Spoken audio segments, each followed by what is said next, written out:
Salam sejahtera untuk kita semua.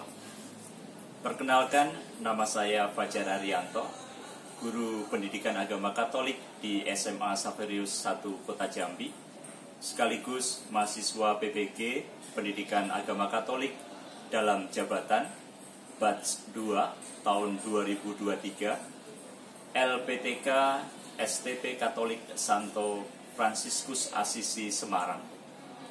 Pada hari ini, Kamis 30 November 2023, saya akan melaksanakan uji kerja praktik pembelajaran tatap muka di kelas 12 F1B SMA Saverius 1 Kota Jambi. Adapun materi yang akan saya ajarkan adalah dialog dan kerjasama antar umat beragama dan kepercayaan lain. Selamat menyaksikan.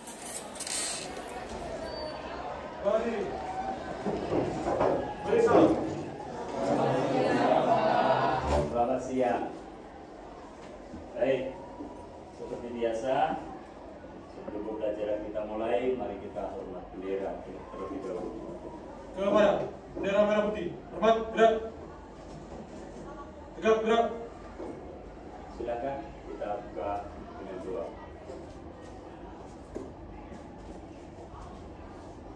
Teman-teman, mari kita mengambil secara berdoa. Berdoa saya kami itu secara Katolik bagi teman-teman agama lain silakan menyesuaikan. Nama Bapa, Putra, Roh Kudus. Tuhan Yesus, terima kasih atas berkat-Mu pada siang hari ini.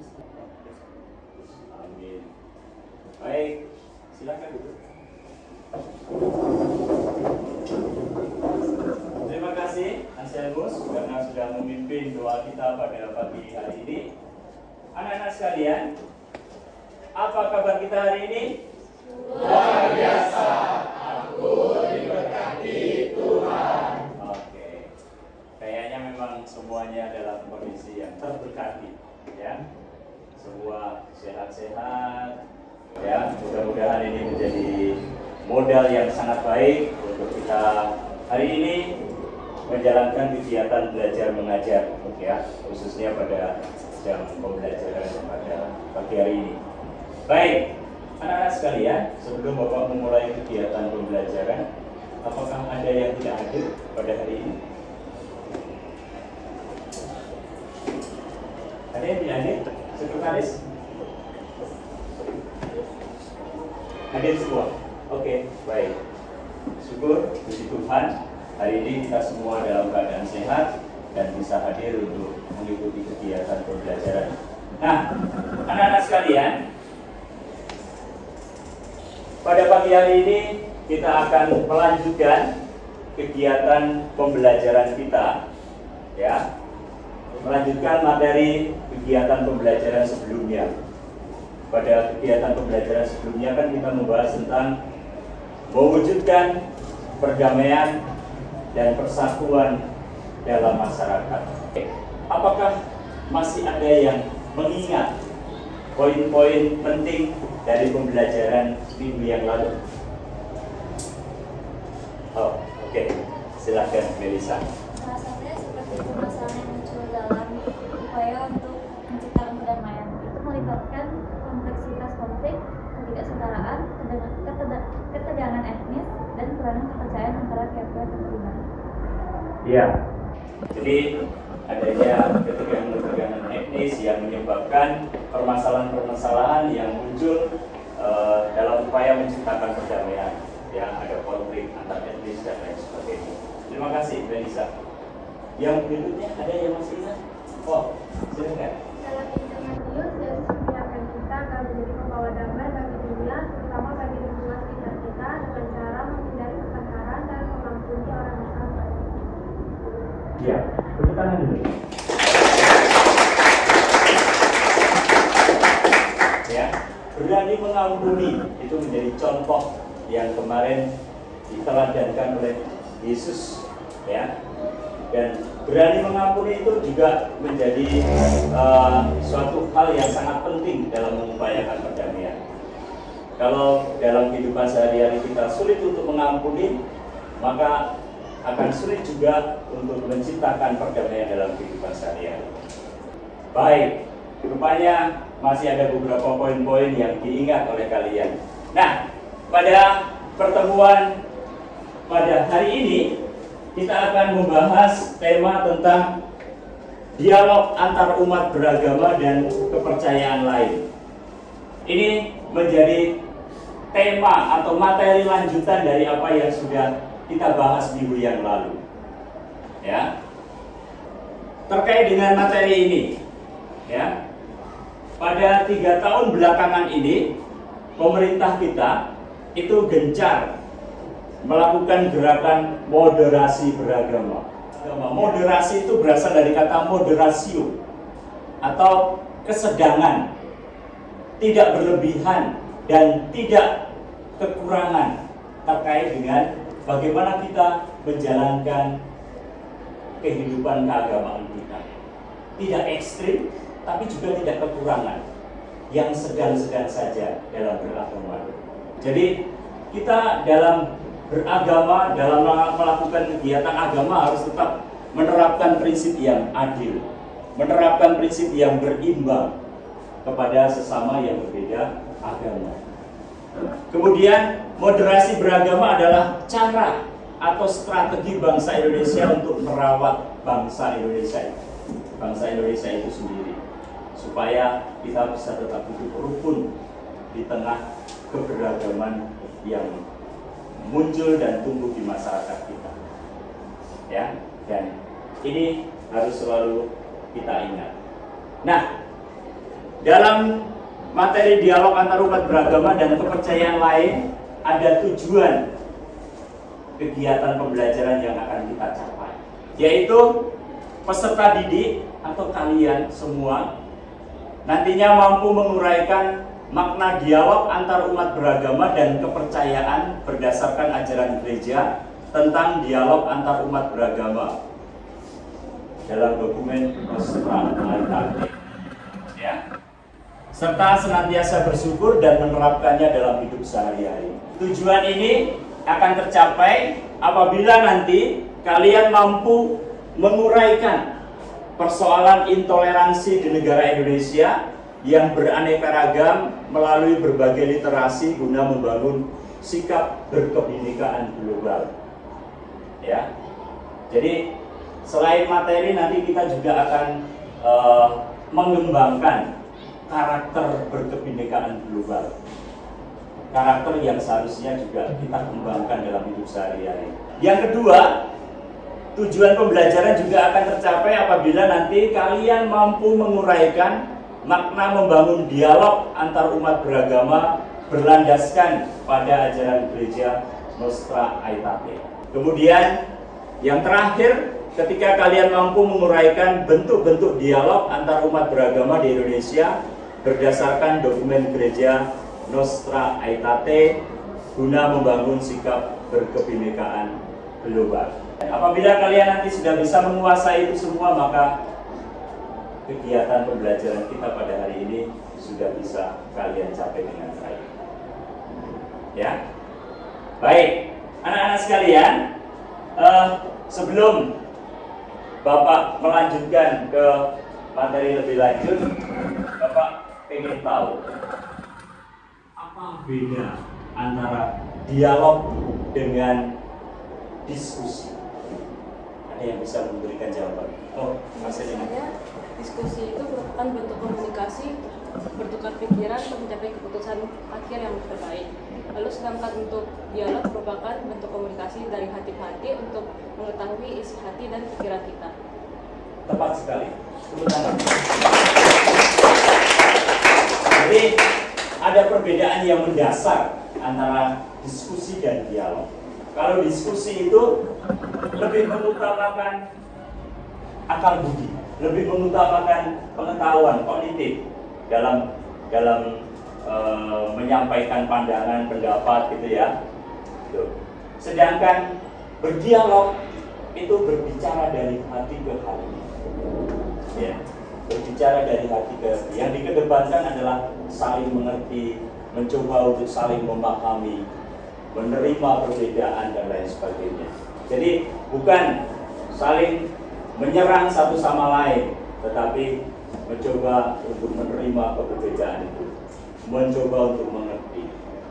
Nah, kemudian mengapa dialog diperlukan dalam masyarakat yang berbeda agama? Oke, kira-kira mengapa? Oh, Rio, kenapa? Menurut saya karena dialog ini dapat membuat antara agama saling memahami, menghormati, dan berbagi pengetahuan tentang keyakinan sendiri. Dan itu dapat menimbulkan rasa toleransi bagi antar umat beragama. Keren.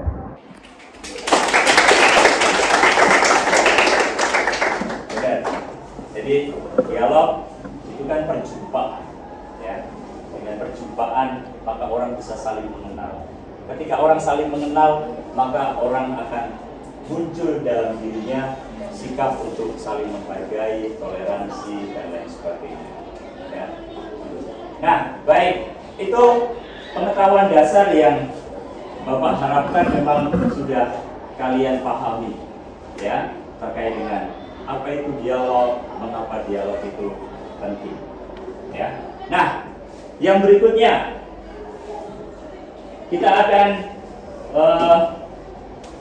melihat kasus intoleransi yang pernah terjadi di negara kita. Ya.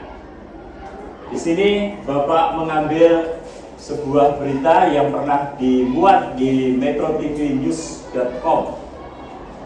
Ya. Tentang judulnya adalah diserang saat ibadat Rosario. Ya. Oke, silakan kalian menyimak, Bapak akan membacakan beritanya.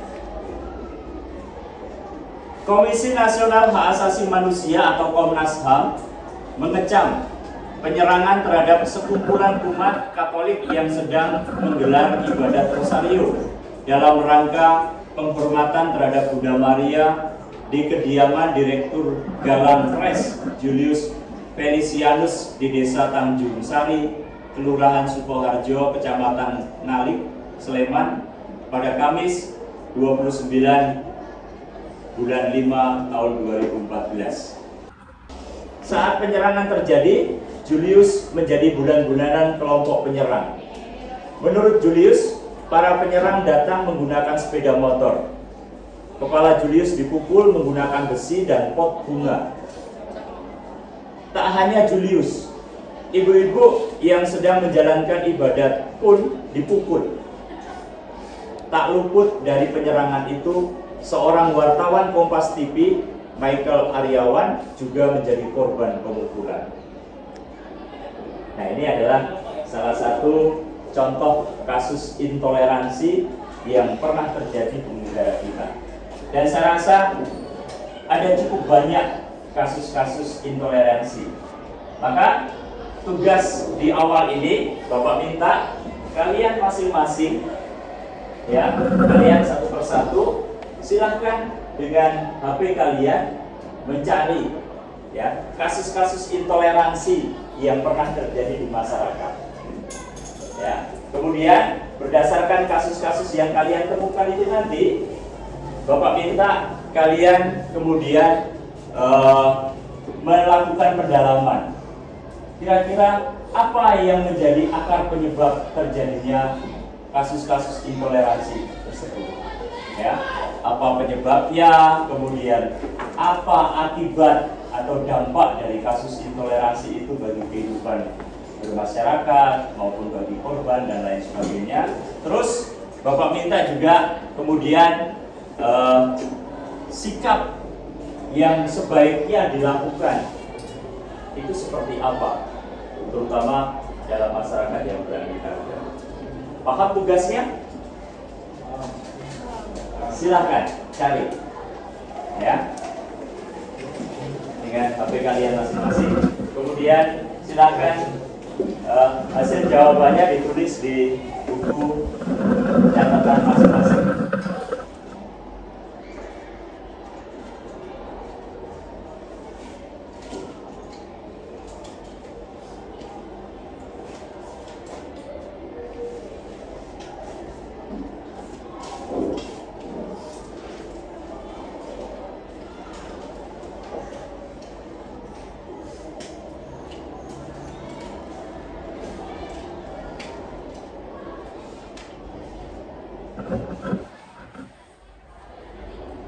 Sudah selesai? Sudah.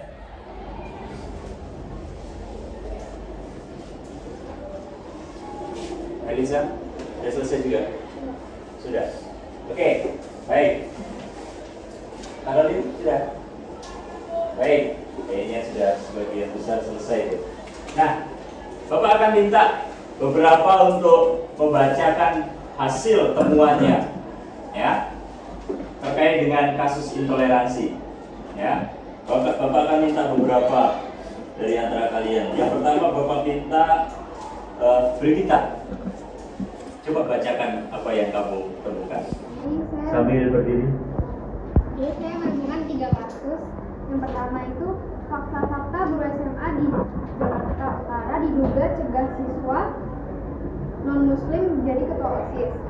Lalu yang kedua, dugaan diskriminasi di Seman 2 Depok, Nadiem, kami sedang investigasi. Lalu yang terakhir, penolakan renovasi gereja di Kepri masuk radar Jokowi. Lalu menurut saya, berdasarkan kasus-kasus tersebut, penyebab dari terjadinya intoleransi antara umat beragama ini adalah kesalahpahaman serta adanya pihak yang cenderung merasa bahwa agamanya lah yang paling terbaik.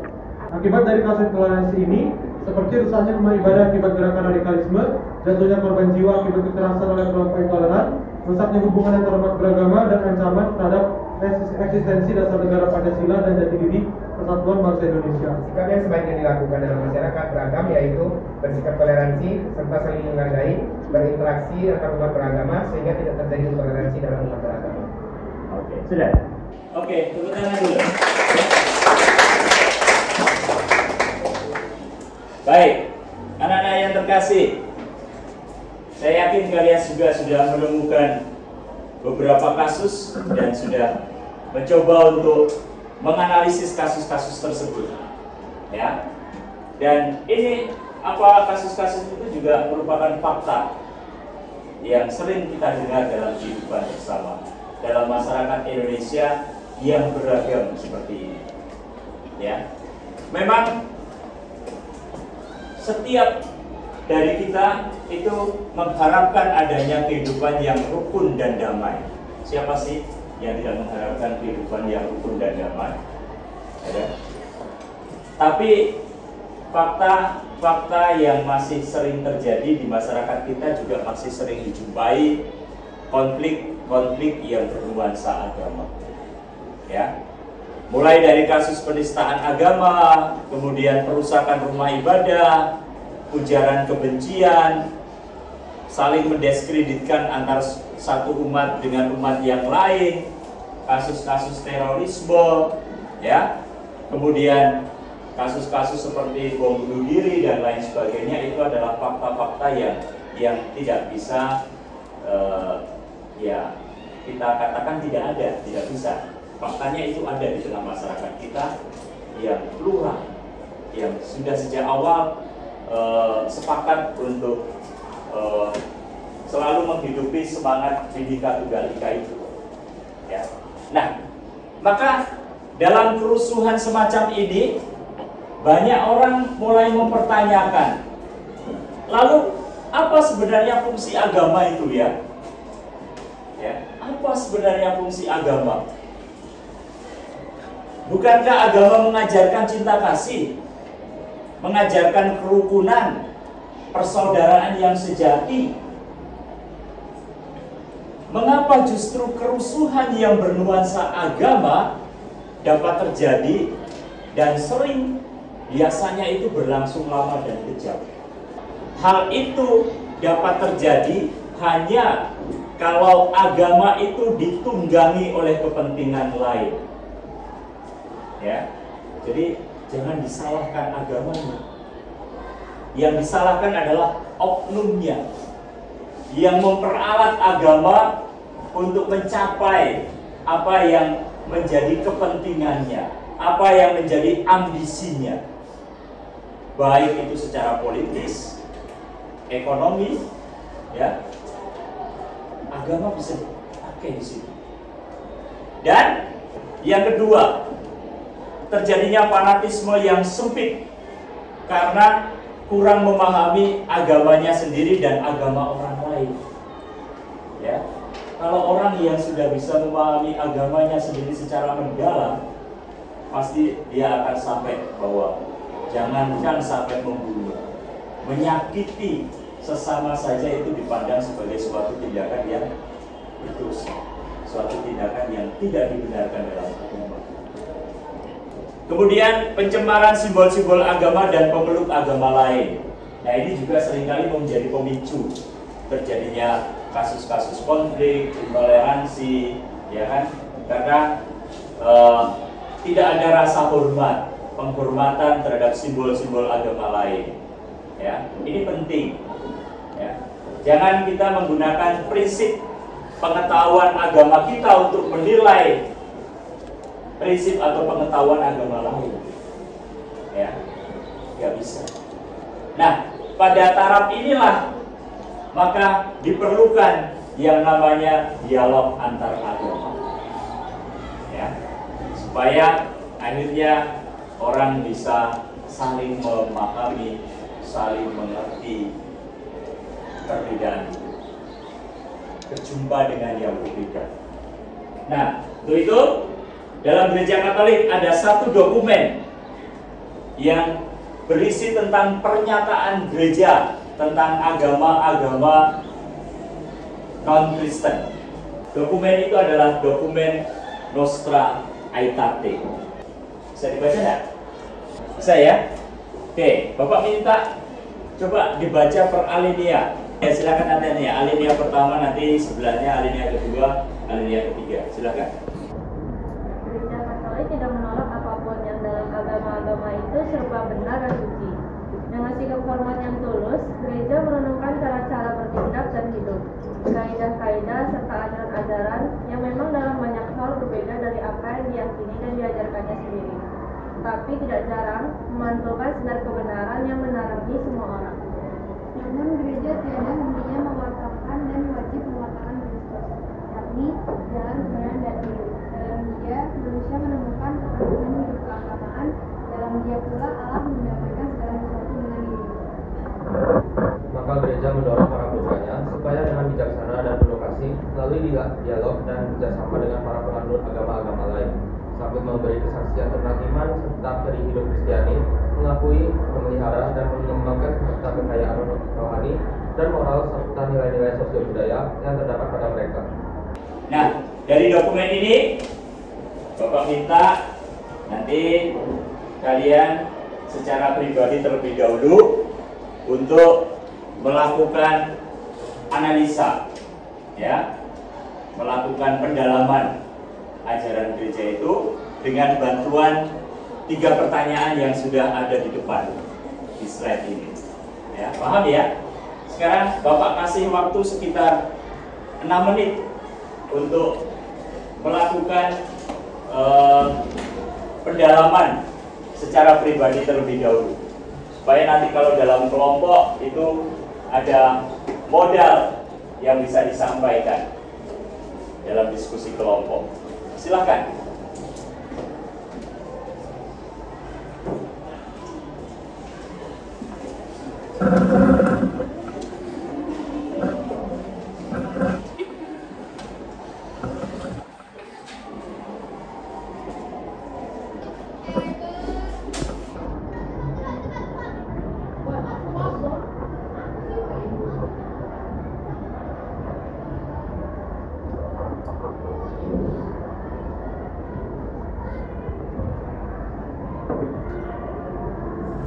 Yang di ujung sana sudah selesai belum? Sudah? Tidak? Sudah? Baik. Nah, setelah kalian melakukan pendalaman secara pribadi, Bapak minta nanti kalian masuk ke dalam kelompok yang sudah kita bentuk, ya. Kemudian dalam kelompok itulah nanti koordinator silakan memandu jalannya diskusi untuk kemudian menyatukan pandangan-pandangan dari seluruh anggota. Kemudian ada satu yang mencatatnya, ya. Dan silakan nanti jawaban-jawaban tadi disatukan dalam LKPD yang sudah Bapak siapkan. Paham? Oke, silakan masuk dalam kelompok. Nah, baik, sudah masuk dalam kelompok masing-masing. Nih, LKPD Bapak bagikan ya.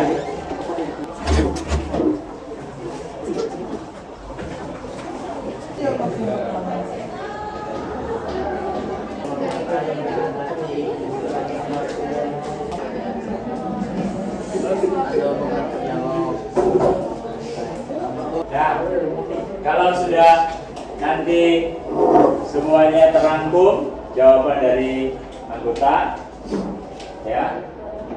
Kalau kemudian mau disajikan, boleh dibuat poin-poinnya di Canva, ya, supaya nanti ketika presentasi itu lebih menarik, ya. Poin-poinnya boleh kamu buat di Canva. Nanti penjelasannya ya sesuai dengan apa yang sudah tertuang dalam diskusi tadi. Bisa ya? Oke, silakan. Baik. Sekarang sudah ada satu kelompok yang siap untuk presentasi, kelompok 1. Maka Bapak minta kelompok 1 untuk mempresentasikan hasil diskusinya. Ya. Langsung saja, Bapak. Selamat siang semuanya. Iya. Ini kelompok 1 akan mempresentasikan mengenai hasil diskusi kami dengan judul dialog antar beragama. Kami telah merangkum jawaban dari berbagai anggota kelompok kami menjadi satu jawaban. Jawabannya yaitu isinya untuk menunjukkan sikap hormat dan keterbukaan gereja terhadap agama-agama lain. Gereja selain itu, dokumen naskah EKT merupakan tanggung jawab historis dan teologis sikap dialogis gereja Katolik terhadap agama yang bukan Kristen. Dokumen ini dapat dilihat sebagai suatu evaluasi internal yang dilakukan oleh gereja Katolik terhadap dirinya tentang sikap gereja Katolik pada masa lampau terhadap agama-agama lain. Selain itu, gereja juga mendorong para putranya supaya dengan bijaksana dan edukasi melalui dialog dan kerjasama para penganut agama-agama lain sambil memberi kesaksian tentang iman serta kehidupan Kristiani, mengakui, memelihara dan mengembangkan fakta kekayaan rohani dan moral serta nilai sosio budaya yang terdapat pada mereka. Lalu untuk pertanyaan nomor 2, jawaban dari kelompok kami adalah ada beberapa bentuk dialog yang dapat dikembangkan untuk mempererat hubungan antar umat beragama. Seperti yang pertama yaitu dialog kehidupan, di mana dialog kehidupan ini melibatkan interaksi antara orang dari agama berbeda dalam kehidupan sehari-hari untuk membungkus rasa saling pengertian dan rasa hormat melalui pengalaman bersama. Lalu yang kedua ada dialog karya, yang di mana dialog karya ini berfokus pada kolaborasi antara orang-orang dari latar belakang agama yang berbeda dalam berbagai proyek dan inisiatif mempromosikan nilai-nilai dan tujuan bersama. Lalu yang ketiga adalah dialog pengalaman, di mana dialog pengalaman ini berdasarkan pada berbagi pengalaman pribadi dan komunal, memungkinkan individu untuk belajar dari perjalanan spiritual satu sama lain dan memperdalam pemahaman mereka. Serta bentuk dialog yang terakhir adalah dialog teologis, di mana dialog teologis ini melibatkan para cendekiawan dan pemimpin agama yang terlibat dalam diskusi tentang keyakinan, doktrin dan praktik teologis untuk menemukan titik temu dan memahami perbedaan. Sekian dari presentasi kami. Oke, baik. Terima kasih. Silakan kembali ke tempat duduk. Oke, kelompok kedua yang sudah masuk ke tempat Bapak ada kelompoknya Caroline. Silakan. Selamat siang semuanya. Kali ini kami dari kelompok 2 akan mempresentasikan ajaran gereja tentang dialog antar umat beragama sebagai bentuk tugas kami pada pertemuan ketiga. Lalu untuk sikap yang diperlukan dalam berdialog, yang pertama membawakan ajaran serta menanggapi komunikasi bersama dengan penuh kesadaran. Yang kedua saling belajar menentukan. Yang ketiga harus memiliki sikap toleransi yang tinggi. Yang keempat terbuka, tidak egois dan membentuk rasa persaudaraan. Dan yang terakhir tidak merendahkan satu sama lain. Sekian presentasi dari kelompok kami. Terima kasih. Oke, terima kasih untuk kelompok 2, silakan. Sekarang kita akan lanjutkan presentasi yang berikutnya dari kelompok 3. Silakan ke depan.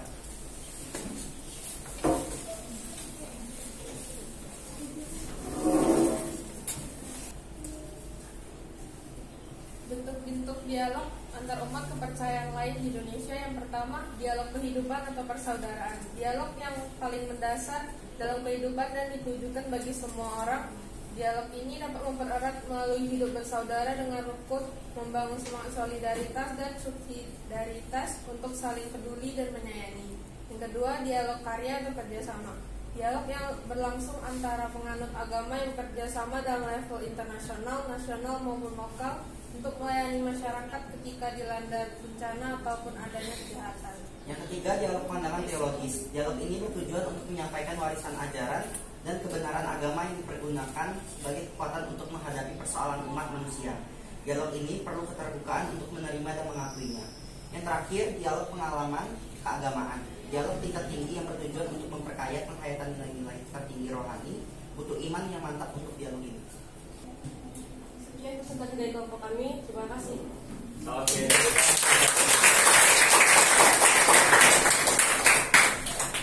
Baik, terima kasih kelompok 3 yang sudah mempresentasikan hasil diskusi kelompoknya.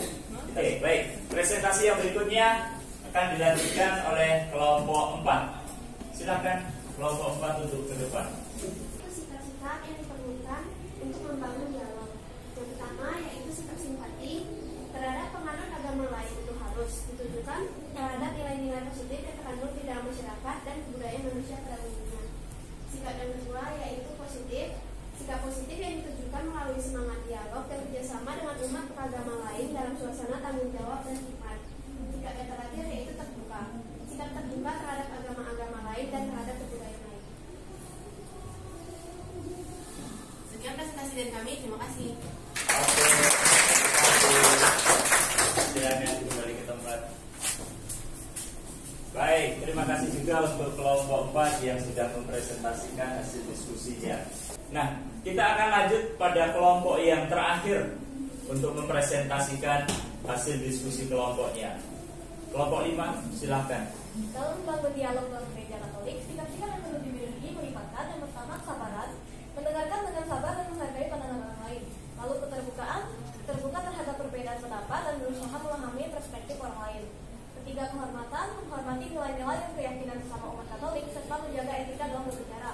Lalu ada kerendahan hati, tidak bersikap superior atau merendahkan pihak lain, melainkan bersikap rendah hati dalam berdialog. Lalu berikutnya ada kejujuran, berbicara dengan jujur dan terbuka tanpa menyembunyikan pendapat atau perasaan. Keadilan, memperlakukan semua orang dengan adil tanpa memihak atau mendiskriminasikan. Ketertiban, membangun dialog dengan tertib dan menghormati aturan-aturan serta norma-norma dalam komunitas gereja. Dengan menggunakan sikap-sikap tersebut, dialog dalam gereja Katolik dapat menjadi sarana yang memperkaya iman dan persatuan. Sekian dulu presentasi dari kami. Mohon maaf jika ada salah kata. Terima kasih.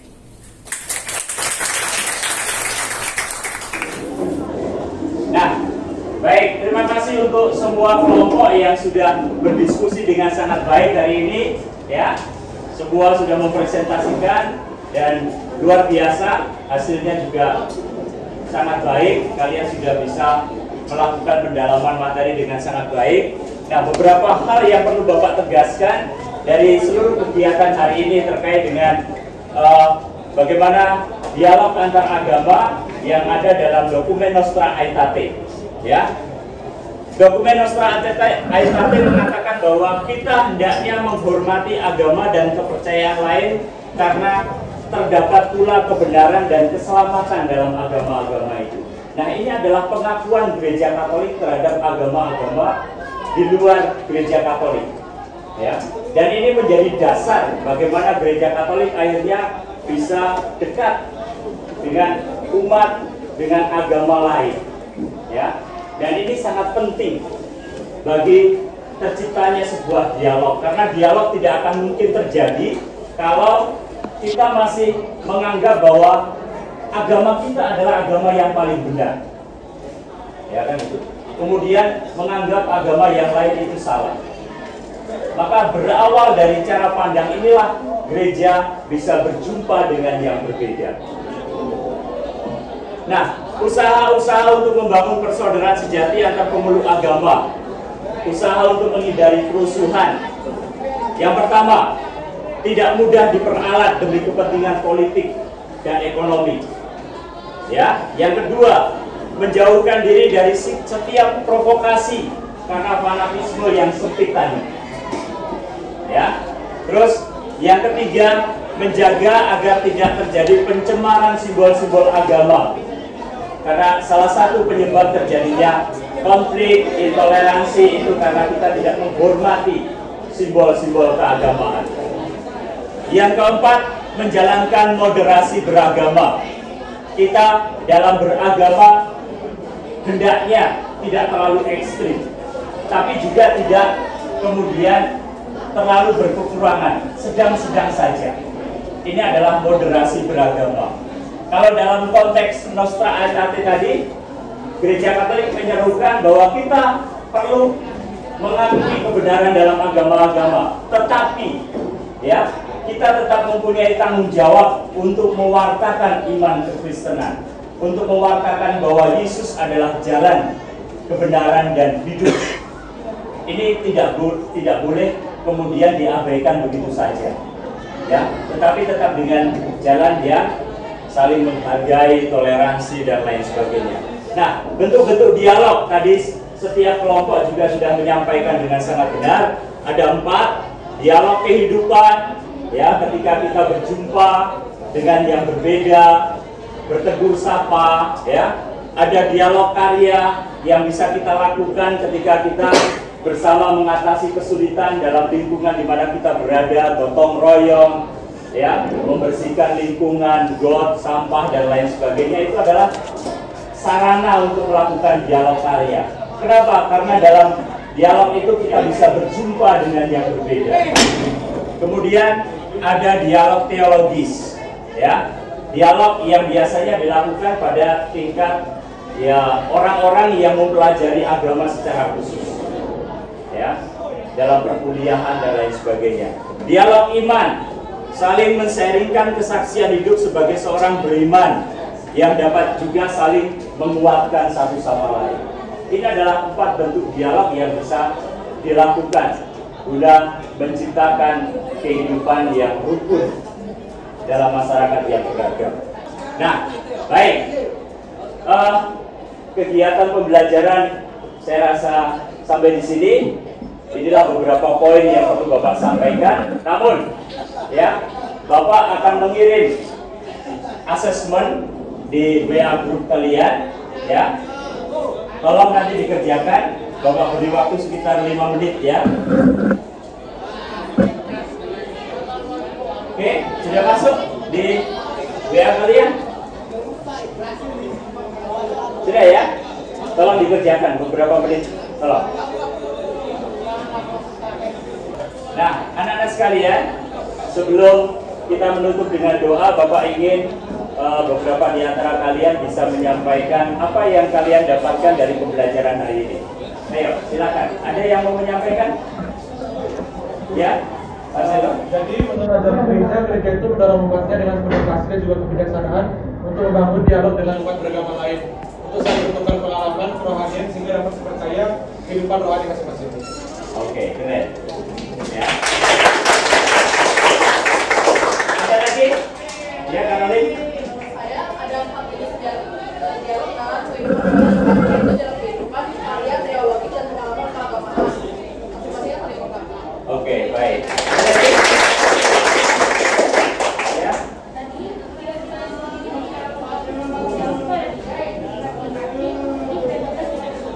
Sikap simpati, terbuka terhadap sesama. Oke, baik. Baik, terima kasih. Ya, itulah beberapa poin yang bisa kita bawa pulang, dan mudah-mudahan ini tidak hanya berhenti pada pembelajaran hari ini, tapi bisa kita lakukan dalam kehidupan sehari-hari. Baik, mari kita tutup kegiatan dengan doa.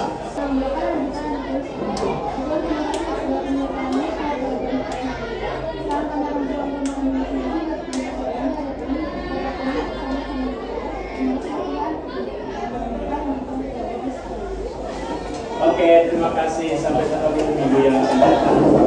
Mari salam.